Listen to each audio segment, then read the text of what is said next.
to be seated. Welcome to Community Church Unitarian Universalist.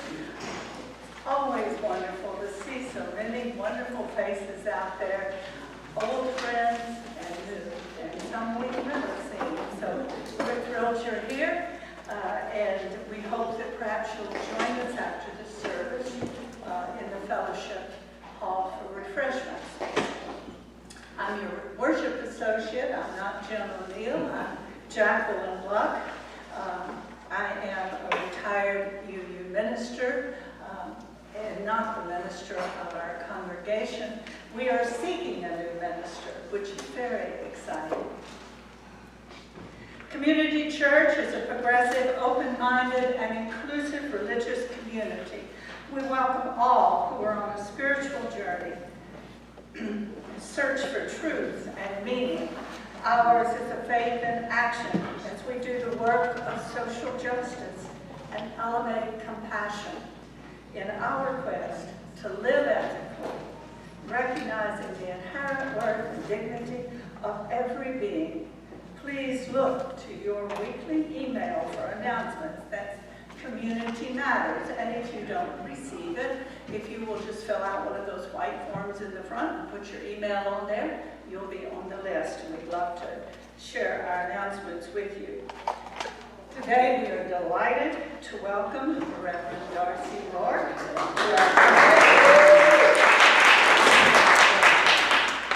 You know, I was so excited about all of this, I forgot to ask her for a bio. So perhaps she'll catch us up a little bit on what you're doing with this year.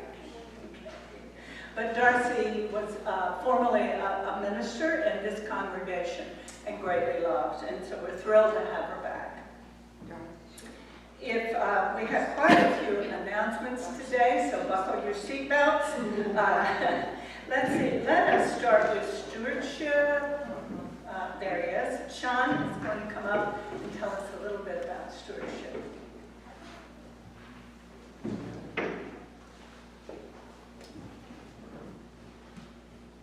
Hi everybody, this will be quick. I have two pieces of good news and one piece of not so good news. Okay, so the good news first. We kicked off the annual pledge drive last week, so we've been up and running for 7 days or so. Our progress on our pledge dollar goal right now, as of this minute, is just over $40,000.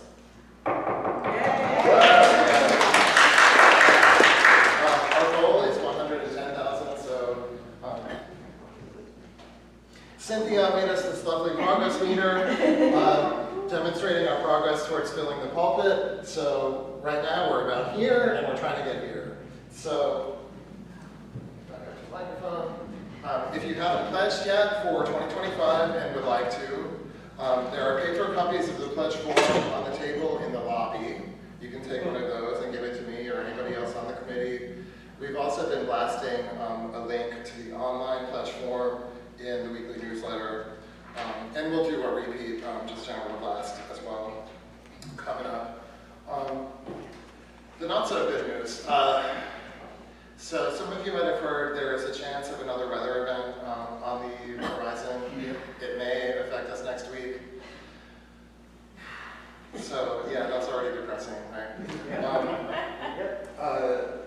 Between that and some difficult personal circumstances of someone on the stewardship committee, we've decided, regretfully, that we're going to go ahead and just cancel this year's pledge drive lunch. Okay. That's sad. I mean, I know it's nice to do the same thing every year and have the traditions, and that's one of ours, but just due to circumstances and fate kind of being against us this time, we're not going to fight it. So that is going to go ahead and be canceled.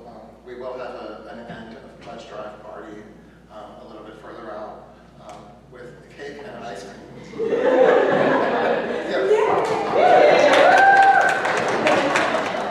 So watch for announcements about that. It will happen. Okay, last thing. The other piece of good news is that we have Alan Malone here at my right. He's going to give us a brief talk on why he supports the church.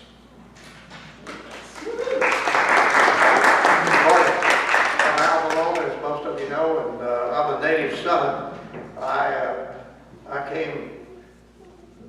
came out of a Unitarian womb in 1942, and I've been a Unitarian all my life. I'm not a Unitarian Universalist, but this is as close as I could get. Our family was a nuclear family.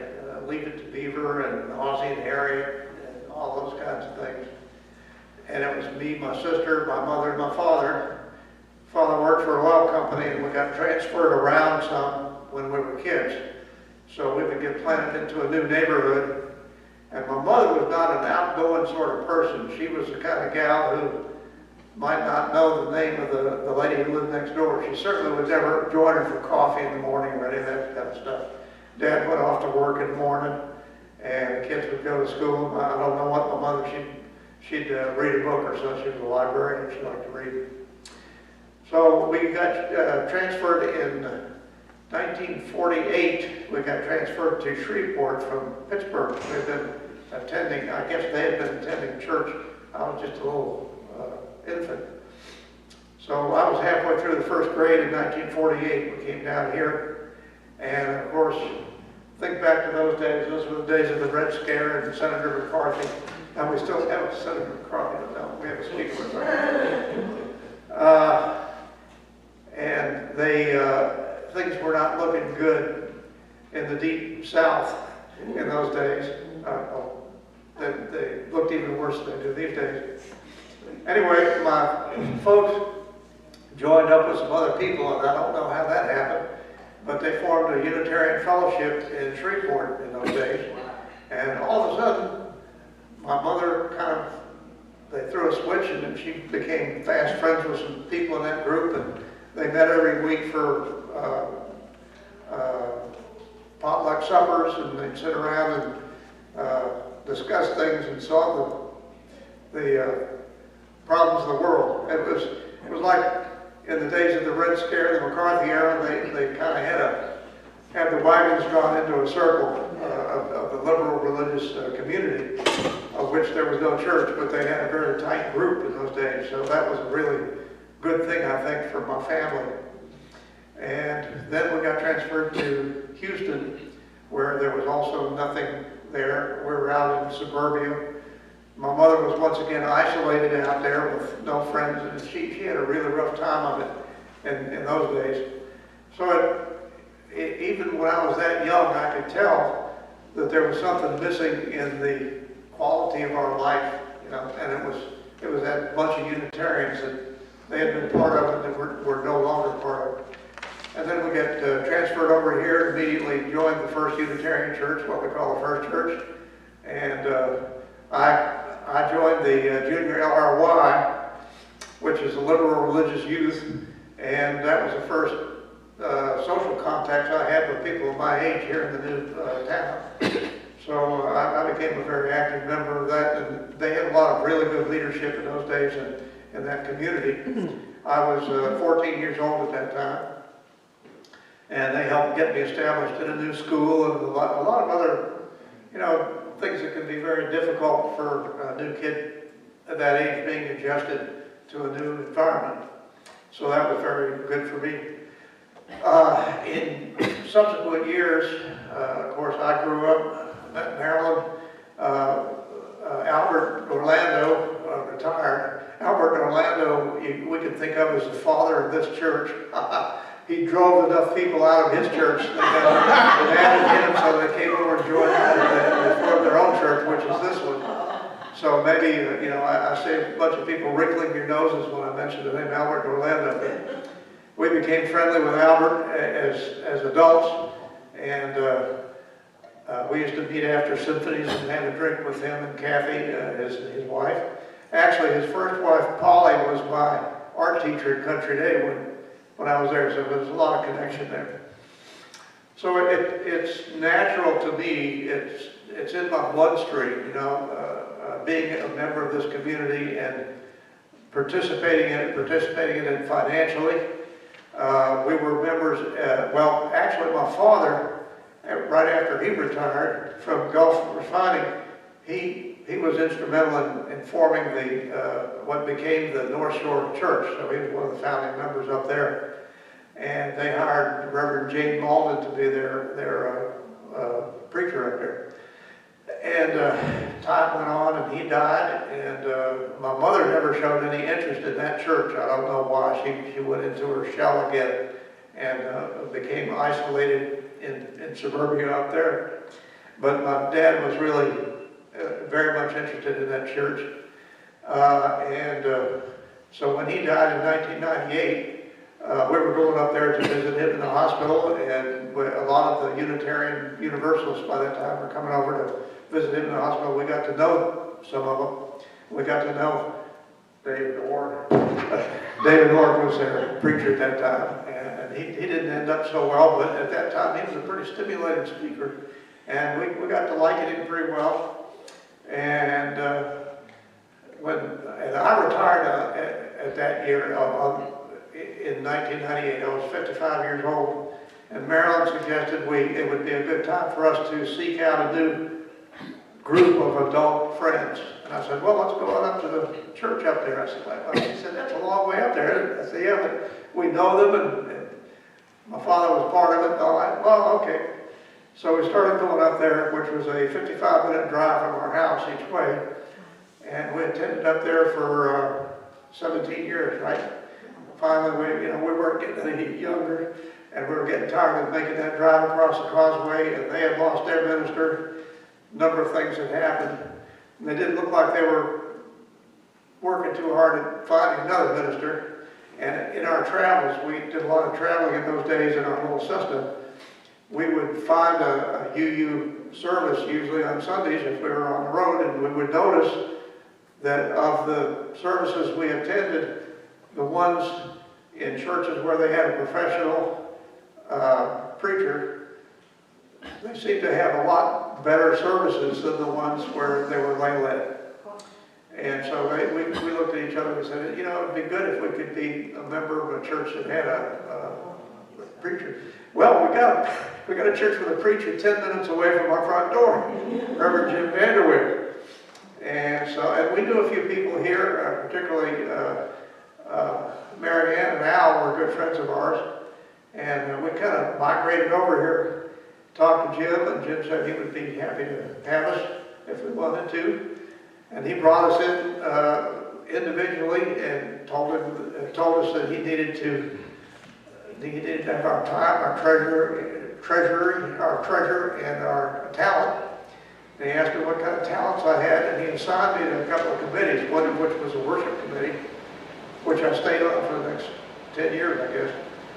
And I always felt that he was the kind of guy who got the best out of everybody. He involved himself with each of the members and tried to identify where they could fit in the best. I really appreciated that. And then he retired, and we got Reverend Darcy, which Darcy to me was the primo clergy person. She was the best mixture, I thought, of all of the different qualities that you can get in a clergy person. She was a good administrator. She was a good preacher. She had an occasional good sermon. That's always good. It was a very stimulating time in the church's history, I think. And so I was very happy I knew where we were going to have her along. I could tell that she was on her way to bigger things. But we're very grateful that we had her for the few years that we did. And I got a lot out of it, and so did Marilyn. Anyway, those are some of the reasons why I feel as though I'm an integral part of this church. I value it a great deal. I look forward to coming to services every Sunday. I hope we can get a good quality person to help lead our congregation in the future. I hope we can bypass some of the foolishness that is being visited on us by UUA. Maybe we could even withdraw from the UUA. I think that needs some discussion. But as far as this congregation is concerned, I think that we're in a unique position in this society, in this city, and also financially. A lot of people don't know where we stand financially. We're in a lot better shape than a lot of people are saying. We need to keep that way and build on it.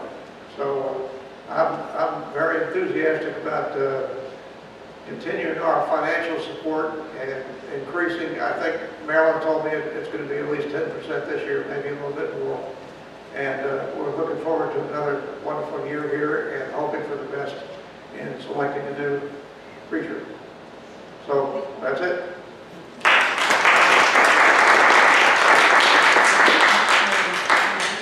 Which is why you supported, you and Marilyn, so with all your gifts. And interestingly, the church that Alan's family seated in Shreveport was the place that I was supported and called to the ministry. So, you know, it's the circle of life. It goes on and on, even in UU world. Let's see. Lizzie Colleen could not be here today, but she asked me to be sure and make an announcement about trunk or treat. Some of you may have heard of this.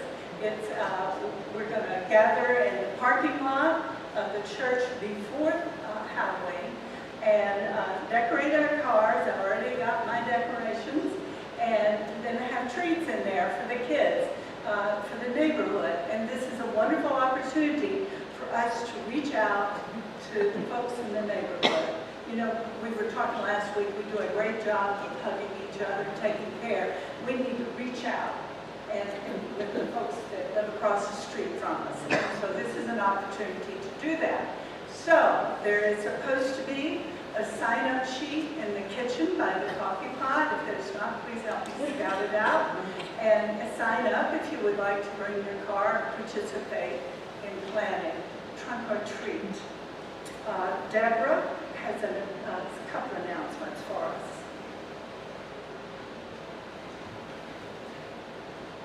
Good morning, everyone. Good morning. And thank you, Alan, for the segue into what I'm here to announce. I am the chair of our task force for our minister search, and we are at the point in that search where we're gathering information about ourselves that we can put together to put out there in the UUA process, the profile that we put on to hopefully attract potential ministers to our congregation. That being said, we have had the survey out for a few weeks. If you have filled it out, thank you very much. If you have not, there's still a last chance before we start pulling that together. If you would like to get the link, you can't find it anymore, I will be around after the service. Just ask me and I will be happy to take your name, your email, whatever, and send you the link so that you can complete it as soon as possible. Because we'll be compiling that information by mid to late November. We need to have all of our things in order to post that to be ready to go when the search process opens. The second thing is we will be, and we started yesterday with a series of cottage meetings. This is where small groups of us get together and we talk about things about what we want in a minister, what we want in our congregation, things like that, where we have a chance to air those ideas. Those dates have been posted in the weekly newsletter, and there was also an email blast that went out.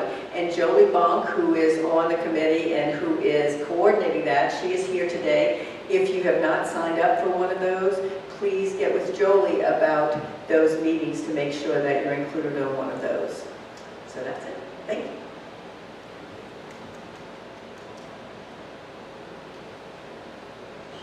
If you would like to join in the reading of the land acknowledgement on the back of our orders of service, please join along. We acknowledge and pay tribute to the original inhabitants of this land. The city of New Orleans is a continuation of an indigenous trade route on the Mississippi River, known for thousands of years as the Water. Tribes that lived on this land include Caddo, Natchez, Choctaw, Chickamauga, Mono, Tunica, Biloxi, Arkansas, among others. We recognize that as a result of broken treaty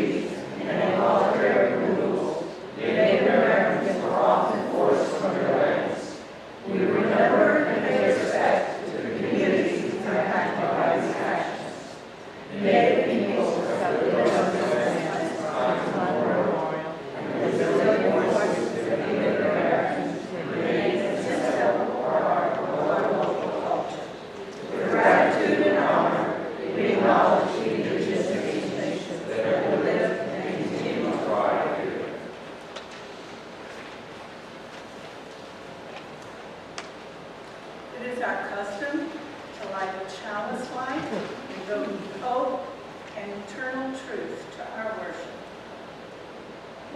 Please join us in singing the words of the chalice lighting. We light this flame during the order of service.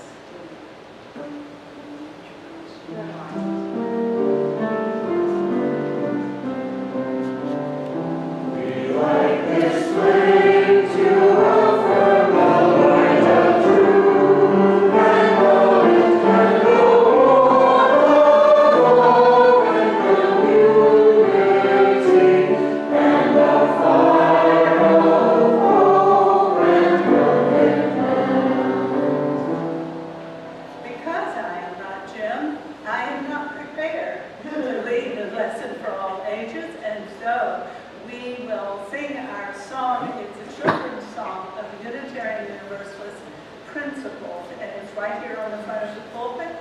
Join in, we're going to sing it to Doe and Deer.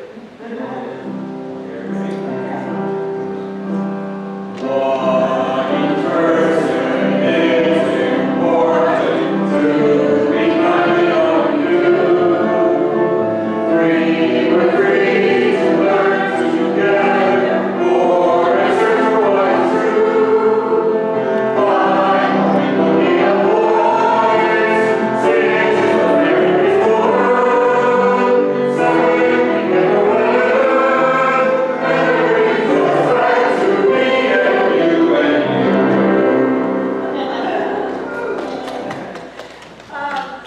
It is our custom to sing our children. It is our custom to sing our children out. We have a couple of children here, so let's sing "Let's Stay in Peace." Let's do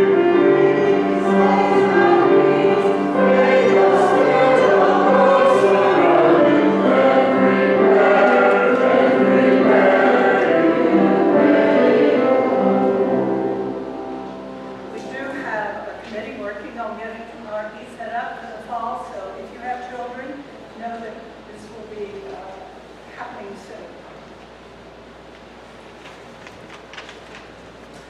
Hello all, I am Reverend Darcy Roake, and it is such a joy to be here. Since you're going to be hearing from me a lot, my voice a lot, I simply want to say that my heart is filled with a lot of love to see new faces and to also see some beautiful familiar faces here today. So thank you for having me. Our first reading today is from Renee Midry. Experience of conflict and a load of suffering has taught me that what matters above all is to celebrate joy for the eyes and the mind. It is much easier to terrorize than to charm. Our mental universe, which contains all we know, feel, or are afraid of in the real world we live in, may be enchanting, happy, tragic, comic, etc. We are capable of transforming it and giving it a charm which makes life more valuable. More valuable since life becomes more joyful, thanks to the extraordinary effort needed to create this charm. Life is wasted when we make it terrifying, precisely because it is so easy to do so. It is an easy task because people who are intellectually lazy are convinced that this miserable terror is the truth, that this terror is a knowledge of some extra-mental world. This is an easy way out, resulting in a banal explanation of the world as terrifying. Creating enchantment is an effective means of counteracting this depressing banal habit. We must go in search of enchantment.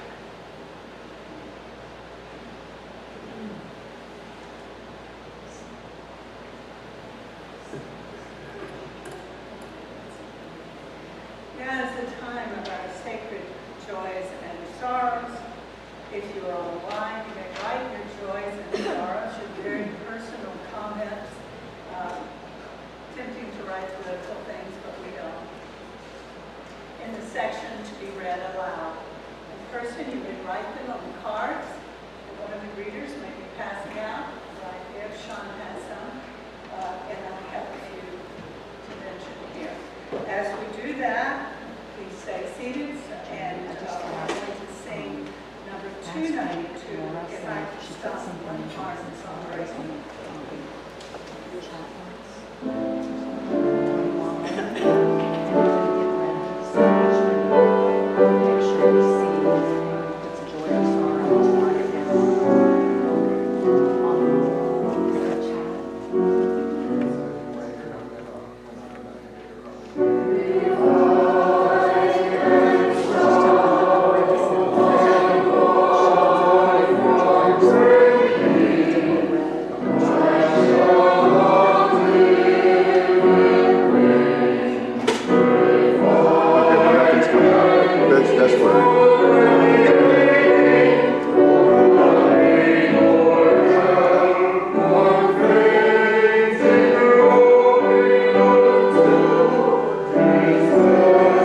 Is there anything on there? I have a couple of announcements already. So the reason Jim is not here is that Vera is back in the hospital with COVID. And we're quite sad to hear that, and we also might consider wearing masks. She doesn't, Jim wrote that she doesn't go much else, go anywhere else. I can't say it. Anyway, other than church. And so it's conceivable that she got it here, and I think that, you might want to think about that. Also, I have a joy that Ron Powell is continuing to recover from open heart surgery, and we miss his presence here in the congregation, Jane.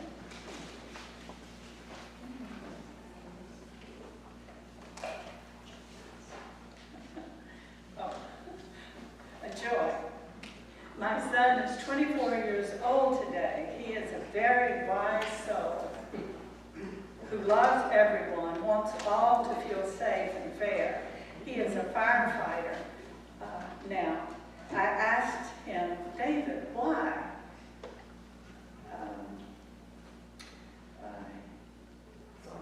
David, why? Firefighter. He said, you called me a superhero. Now I have to live a superhero life. I don't know who this parent of the firefighter is. Yay, okay. And I'm just carrying this with me because he's been working a lot. And, hurricane season is not real good for anyone, especially first responders, so please keep him in your mind. But he brought this back to me from his Holy Senior trip to Disney. And he said, Mama, I'm sorry. And I'll always take it. I'm probably to carry with me all day. Let's see. Lizzie Kareem, this is a Sorrows family, has lost their dog who died this week in old age. And I know that goes hard for Annabelle as well. And Lizzie, our pup, Lady Godiva, passed away after her health stroke. She's been with the family for 14 years. That was written by Lizzie.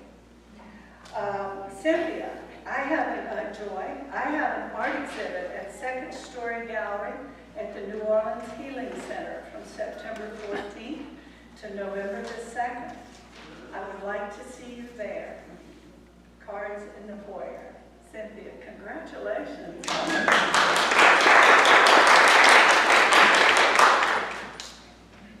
This card, my joys are that my family is well, my sorrows are that people are suffering.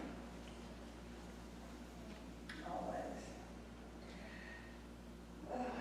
Jackie Hall writes in a shaky hand. Sarah, she fell and broke her wrist. Joy, surgery is done. So we're happy you're with us and making the effort. Thank you. I also want to light a candle of joy that it's the first day of fall, and that feels lovely. So we've made it for another New Orleans summer. And so we will light 2 more candles. One for those joys, remaining solid with our hearts, and one for those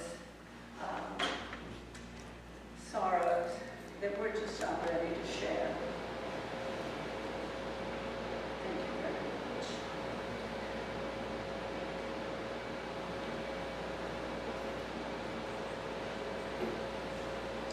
Let's see. You just did that.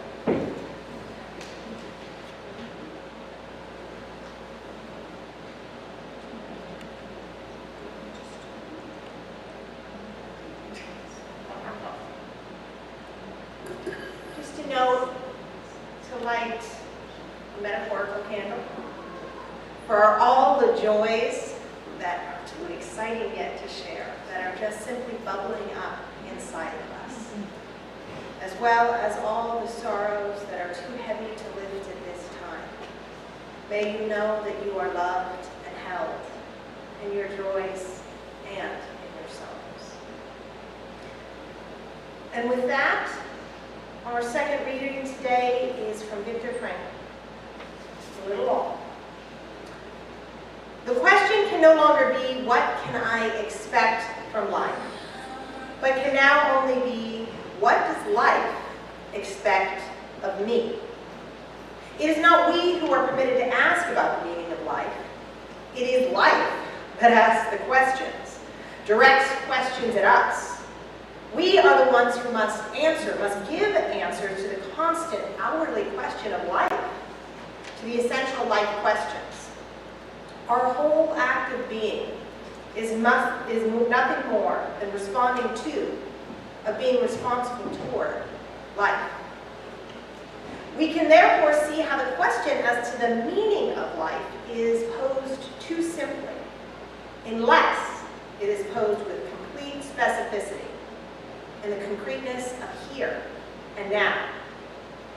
To ask about the meaning of life in this way seems just as naive as to ask the question of a reporter interviewing, say, a world chess champion and asking, "And now, master, please tell me, which chess move do you think is best?"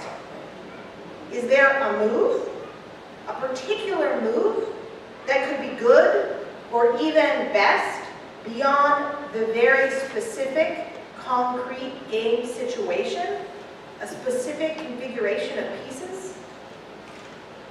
There can only be one alternative at a time to give meaning to life, meaning to the moment. So at any time, we need only to make one decision about how we must answer.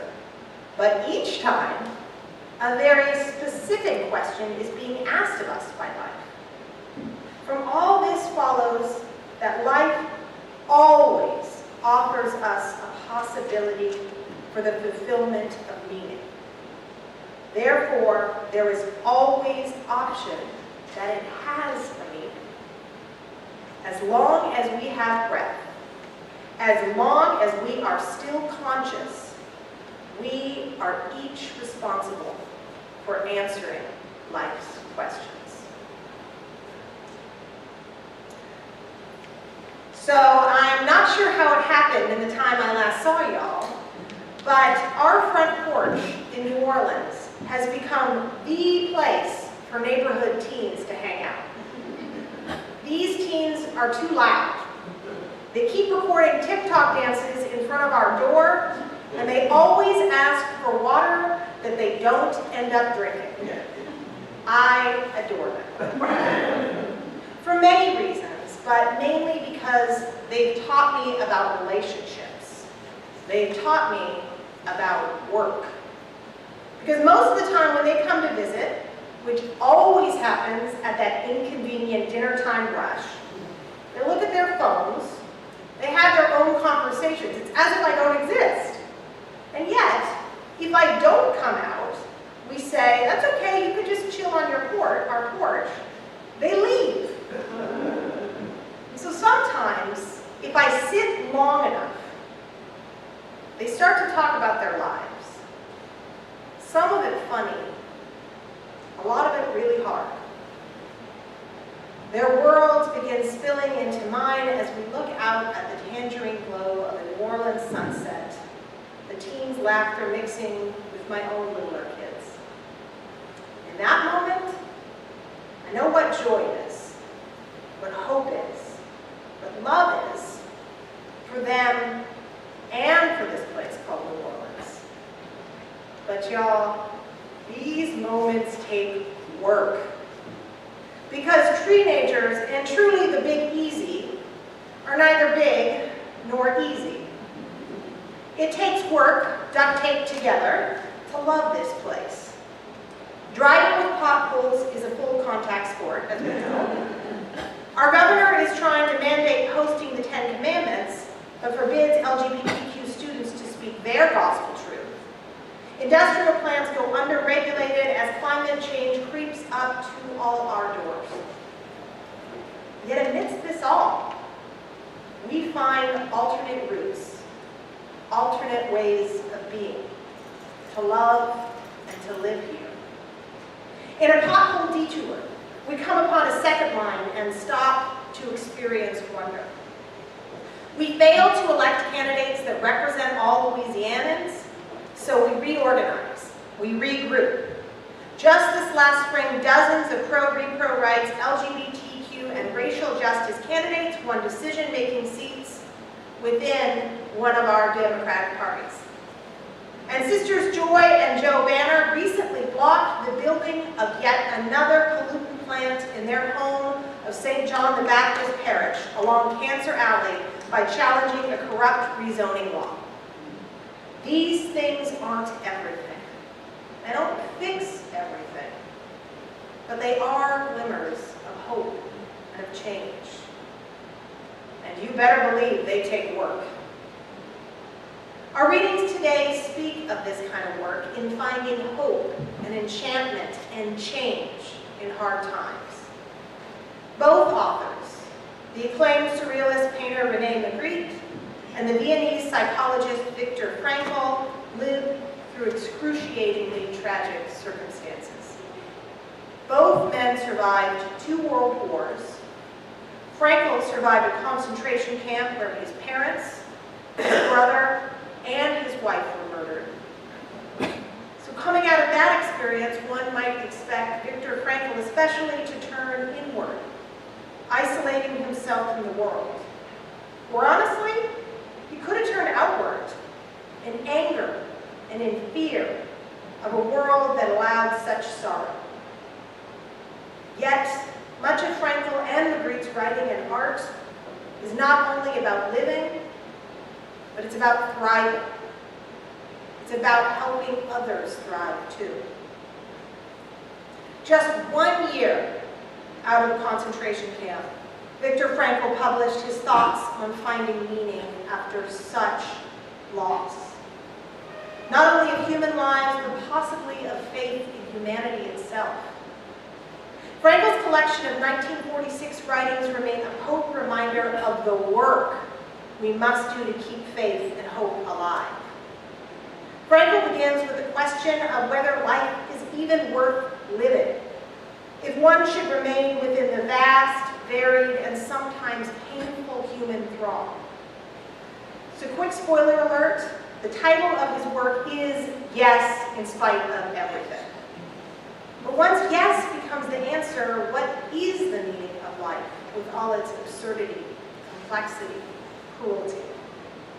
Frankl turns this question around when he writes, the question can no longer be, what can I expect from life, but can now only be, what does life expect of me? Because Frankl knows that the meaning of life is far too simple a question. He likens the question again to asking a chess player what the best chess move is. The question is meaningless without the context of where the player is in the game itself. The real question is what the best move is now on, say, a half-played chessboard. And so turning the metaphor finally to us, what is life asking of us right now? Because life's circumstances, its needs change just as the season. What life is asking me at 43 is far different than what it asked me at 23. And, if I'm lucky, it's going to be far different than what it's asking me at 63 or 83. Frankl asserts that this lifelong quest is liberating, knowing that every moment holds the possibility of meaning until we draw our last breath. And I agree, for the most part, because for us Unitarian Universalists, Frankl's lifelong conception is a bit terrifying too. Terrifying because our religious stated goal, as you use, of building a world community with peace, liberty, and justice will most likely never be fully reached within our lifetimes. And because even when we achieve progress, as author Zadie Smith notes, It's never permanent. It will always be threatened, and it must be redoubled, restated, and reimagined if it is to survive. So, like no pressure or anything for us. And I also hear we have an important election coming up. And looking at the question of what life is asking of us at this moment, as Americans, as world citizens, and as a species, we have work to do to make sure that justice and democracy survives. And I know that no U.S. political party is perfect. No foreign policy that America is involved in is utterly fair. But I also know how to listen to the wisdom of those who survived fascism, like Franco and Magritte, who had so much taken from them. I don't want to have to survive that kind of fascism. I don't want you to have to survive it. And I don't want the folks in here and out there who have identities outside of some false white Christian nationalist norm, LGBTQ folks, immigrants, the list goes on and on and on, to perhaps not all survive it. And so how do we, with such a daunting task, do the work? Answer the call of this moment in some tangible way without falling prey to a kind of privileged cynicism, one that engages in false equivalencies or resigned hopelessness. Yet another individual who lived through World War II and escaped his birth country of Germany, philosopher and psychoanalyst Erich Fromm, provides a kind of spiritual and philosophical entry point for us, in what he calls humanist radicalism, which states, first and foremost, that fundamental changes are necessary, not only in our economic and political structure, but also in our values, in our concept of man's aims, and in our personal conduct.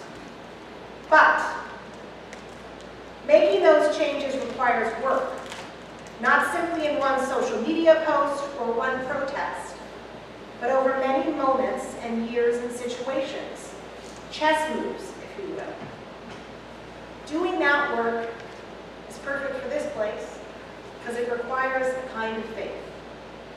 One not formulated simply up there, but right here, in the now. As Fromm notes, to have faith means to dare, to think the unthinkable, yet to act within the limits of the realistically possible. It is the paradoxical hope to expect the Messiah every day, yet not to lose heart when he has not come at the appointed hour. This hope is not passive, and it is not patient. On the contrary, it is impatient and active, like a chess piece, looking for every possibility of action within the realm of real possibilities. So in this moment, what are the realm of real possibilities? For all this heady talk, we're going to go practical for a moment. One, make a plan to vote in November, early if you can. Go, being New Orleans, GEAUX, VOTE.com is a great resource. Two, spread the word. Help others vote in our congregation and beyond. At powercoalition.org, you can register to give folks rides to polls. Three, if you have the capacity, uuthevote.org helps us Unitarian Universalists find a way to get involved in the work of U.S. democracy outside of Louisiana as well. And then, see, we're talking in moments. After November 5th, we continue to do the work. We build, we resist, or we do some combination of the two. Now, I promise you, and you all know this, There's going to be fulfillment in the work. You all find this fulfillment in the work that you do for love and for justice.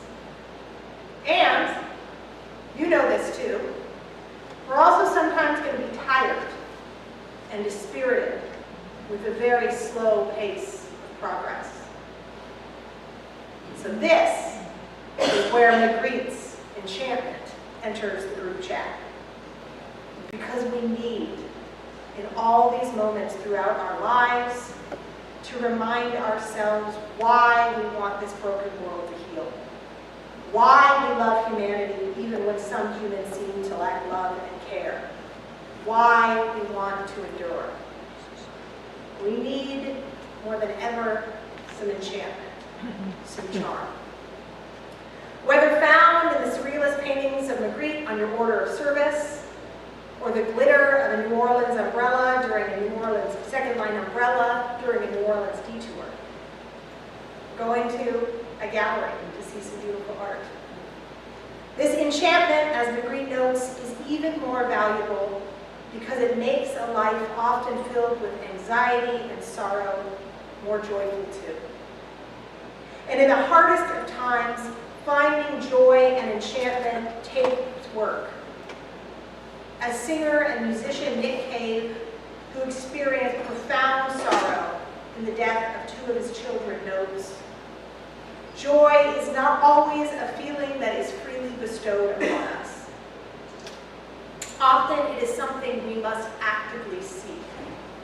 In a way, joy is a decision, an action, even a practiced method of being. It is an earned thing, brought into focus by what we have lost. Joy is more gratifying because of the work that we odd little species called humans put into it. Which brings me all the way back to my porch and some teenagers. So my 4-year-old son occasionally loves wearing a fancy dress. He loves it, so we love it. But one summer afternoon, I had some trepidation as he leaped onto our porch loaded with bored teens, wearing a blue velvet and rhinestone tutu number.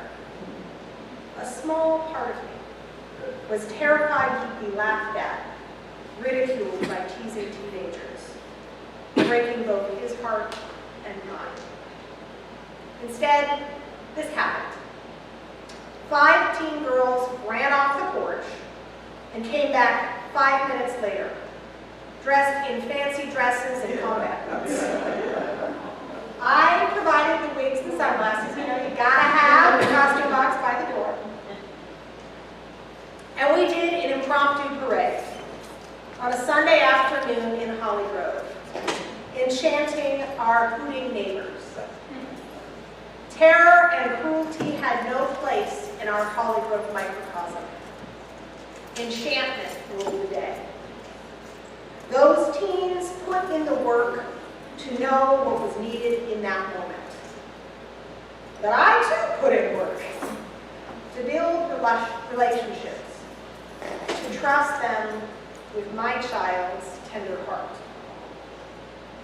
It wasn't always convenient or easy to find those joyful moments, but right then and there, we found it. Because it's what we do in our imperfect communities and imperfect relationships and imperfect selves in a series of moments throughout our lives that give life meaning and purpose.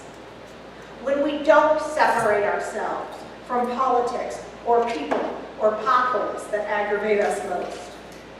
When we dream of bigger and better realities while working within the realm of real possibilities, with some whimsy and enchantment thrown in. You know, second line to the polls, anyone? So I want us to dive into the work of this moment with faith and with joy.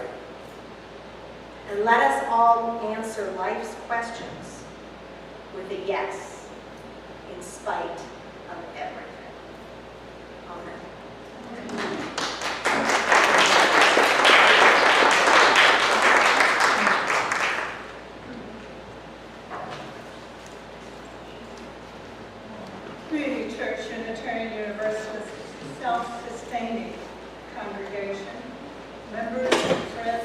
generosity, your generosity, helps us to do the sacred work, bringing justice, spirituality, and compassion to our community and beyond. You can give online, ccuunova.org/stewardship. Text 504-370-2659, text give. And you have the opportunity to give this morning to your most beloved congregation. We will sing as our offertory, How Far Can Reach a Smile, number 84. Let's remain seated.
We thank you for these gifts and all the gifts you bring to this community.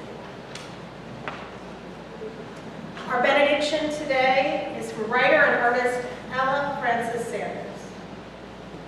So when one is considering the universe, unseen matter, our small backyard of stuff, I think it's important, sensible even, to try and find some balance between laughter and uncontrollable weeping.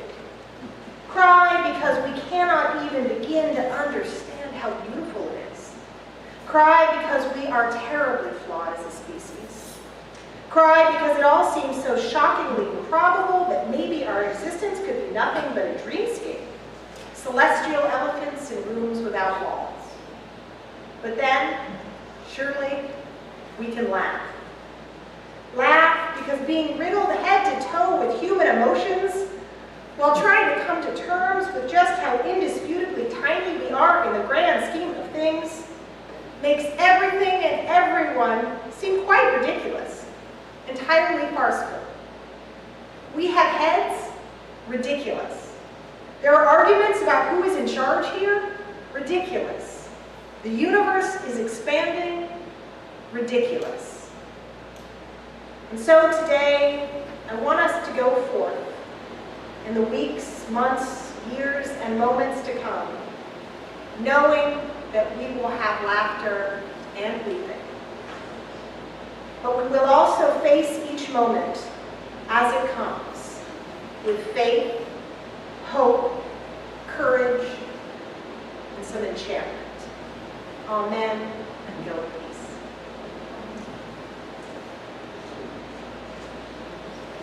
Our closing hymn is number 85, Although This Life is But a Race. If you would care to stand, we'll sing.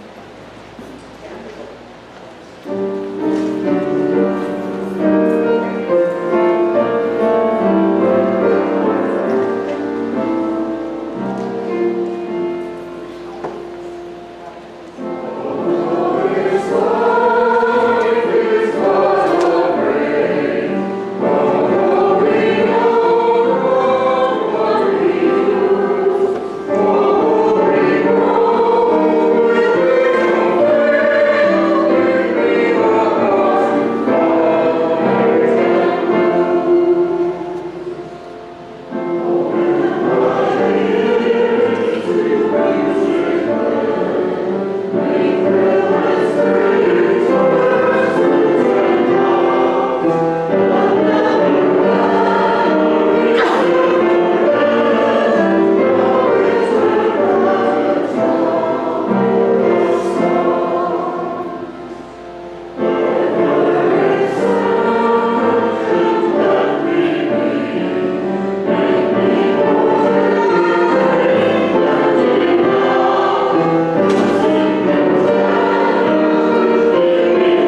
one piece.